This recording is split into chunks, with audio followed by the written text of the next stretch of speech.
I think you already know where this is going. 1979. The Iranian Revolution overthrows the Shah and devastates Iranian oil production. Output falls by roughly 4.8 million barrels per day. Prices more than double, moving from around $15 to over $39 a barrel. Now, if you're keeping score at home, and you should be, because the pattern is the entire point, here's what happens next. Recession. Inflation hits 13.5% by 1980.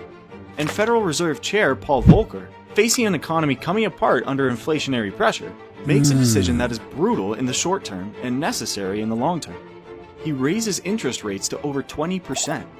A mortgage at 20% interest more than doubles the total cost of buying a home. That was the medicine required to break the inflation. The patient survived. It was not a comfortable recovery.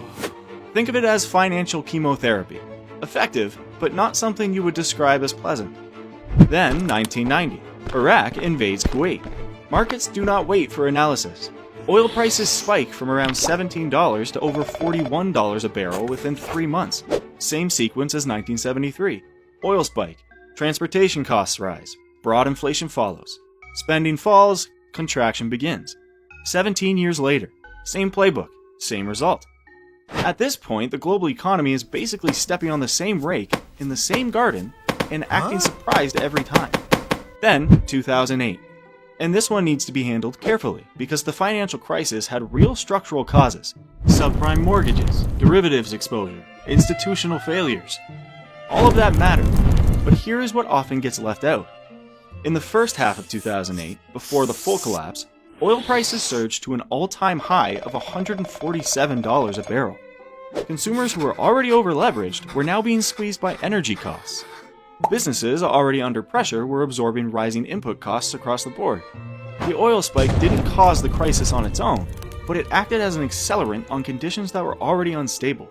The subprime crisis built the bonfire. And you know what happens when you put fire to oil.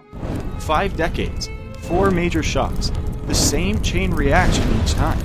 So the question is not whether oil breaks things, it's who benefits when it does. Now, here is a question that actually matters.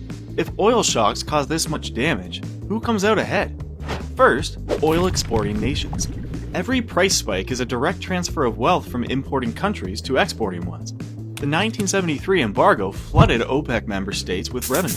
Saudi Arabia's oil income increased roughly tenfold between 1972 and 1974. The sovereign wealth funds, the skylines, the geopolitical leverage you see today.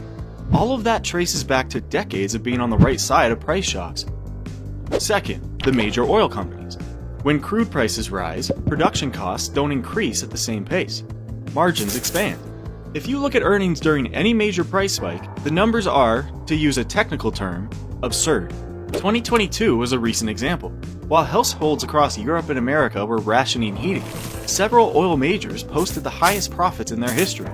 Third, commodity traders. The people who trade oil contracts thrive on volatility. A stable oil market is a boring oil market. A chaotic one is a profitable one. The worse things get for everyone else, the more opportunity exists for those trading the chaos. The losers?